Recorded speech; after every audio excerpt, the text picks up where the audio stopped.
Now to an update. Police are investigating two back-to-back attacks on UAB students that happened this week. The first incident happened Monday at an off-campus apartment complex. Police say 19-year-old Kenneth Dillard forced a female student into her car, took her phone, and then drove off. He was later arrested. 9 hours later, police say 4 students were walking on campus when a gunman approached them from his car. He reportedly took their wallets, purses, and phones and hurt 3 of the students. If you have any information, please call police. We begin with breaking news from Prattville and Millbrook.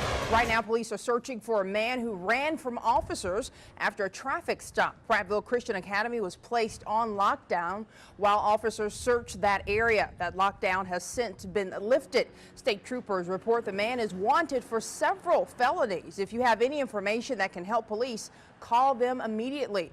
We will keep you updated with the latest developments.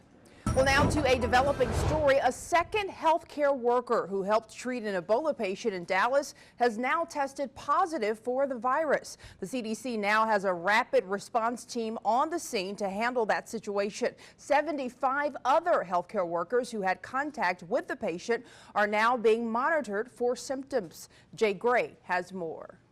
Well, a Florida deputy is among the 2 people killed in a shooting incident earlier today near Tallahassee.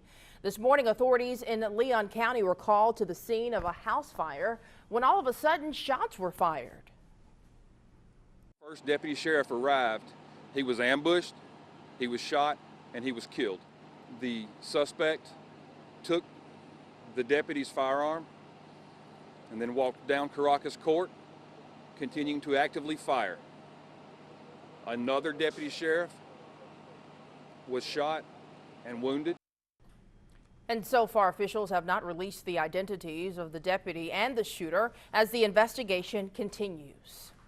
Well, a San Francisco window washer falls 11 stories onto a moving car and survives. The man fell from the top of a roof in the financial district. He landed on a car that was making a left turn. The window washer was taken to the hospital and treated for critical injuries.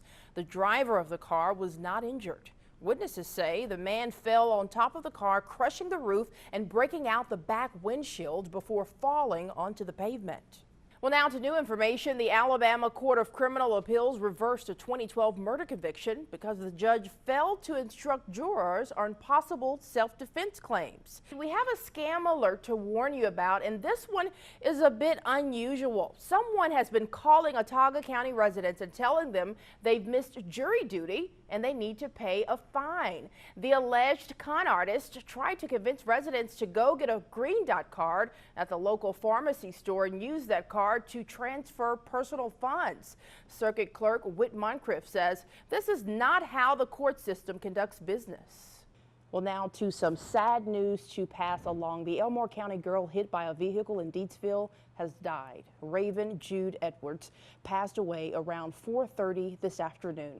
Her father confirmed that information to us earlier today. She was hit earlier this month while crossing Deatsville Highway. Troopers tell us it appears she was hidden behind a trash can when she crossed the road to get on the bus.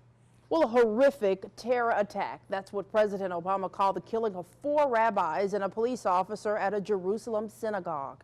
2 Palestinian men armed with knives and axes attacked worshipers during morning prayers today. 3 of the victims were Israeli Americans. The 4th was a British Israeli citizen. Police shot and killed the attackers. Good evening, I'm Tametria Conner. Thanks for joining us. We begin with what's top of mind for many, this bone-chilling weather we've experienced. But those temperatures won't have anything on tonight. Let's check in now with meteorologist Eric Snyder for the latest. And Eric, we've already hit a low record yesterday. Now to a defender's alert. A massive set of recalls affects more than 1.7 million Toyota vehicles. This includes more than 400,000 Lexus models in the U.S. In those vehicles made between 2005 and 2010, Toyota hopes to fix an issue with fuel delivery pipes. The automaker says that issue could increase the risk of a vehicle fire. Well, breaking news just into our newsroom. Montgomery County Sheriff-elect Derek Cunningham confirms to WSFA-12 News former Montgomery Police Chief Kevin Murphy is in the running for the Montgomery County Chief Deputy position. Murphy announced his retirement in a televised news conference back in June, but was on paid leave of absence through the end of September and formally retired at the end of the month. Cunningham tells WSFA-12 News he is looking for a chief deputy he can trust and who has his back. Other candidates are also under consideration. An appointment is not expected until Cunningham officially takes office in January. Well, new at 4, a family of 6 is picking up the pieces after a fire destroyed their home Monday night in Delville, less than a week before Thanksgiving. We're told it was an electrical fire that started in the garage and quickly spread throughout the home. Lucius Manning, along with his wife, daughter, and 3 other kids, lost everything in their home. This has been a life-changing experience for them, but they're focused on helping others who are facing similar situations. Well, some encouraging news today on Alabama's unemployment rate. The numbers are in for October, showing more people have more jobs this time than last year. WSFA-12 News reporter Bethany Davis is in the newsroom. And Bethany, you've been looking through those numbers today. Yeah, Tametria. Wilcox County has the highest unemployment rate in the state at 12.9%. Well, now to news across America. Last night, President Obama announced he would take several steps to fix the immigration system. But today, members of Congress say he's overstepping his powers by going at it alone. Here's more. The 91st Turkey Day Classic will be played tomorrow between Alabama State University and Stillman College, and the homecoming festivities are continuing tonight. Joining us now from outside the stadium with more is ASU Vice President of Institutional Advancement, Zelia Fluker. And Zelia, it is a jam-packed weekend for many people, and a lot of people are excited about it. Well, the Fun Arts and Crafts Festival is this Saturday in the capital city. It's called the Angel Fest. And joining us now to talk more about the festival are Joe Rittner and Janet Waldo. Good morning, and thanks for joining us. Thanks for having us So glad here. to have you guys. Now, kind of talk about this festival and what it means to the city. Obviously, this has been happening for a while now, right? Yeah, it's been going on for almost 15 years now, and we have a small church in Millbrook, but it's, and this is a sort of a small festival, but the church and the festival are the same in the sense that they're both remarkable and they have a big impact on the community. We have a lot of artists that come and display and sell handmade arts and crafts, some of them coming from other states even, and there are things that you can buy there that you can't buy anywhere else. And where exactly is it located? It's in Millbrook, right next to, it's on Main Street, very close to Highway 14. Sort of on the corner there. Great. Easy. Now, is there a fee? Can I just show up, or No, it's free. It's a festival. So there's vendors, there's a kids carnival, there's food for sale, there's a silent auction where we have these really cool baskets. There's just it's just a wander around the grounds, enjoy the perfect fall day. Sure. Kind of. And Joe, if you want to kind of talk about the baskets and the silent auction, talk about where the proceeds will be going. The Episcopal Church Women is the group that puts this together. They've gathered items for multiple baskets. As you can see, we have a few of them here. Yeah, Alabama and Auburn. Alabama and Auburn. There will be a basket for everyone's taste there.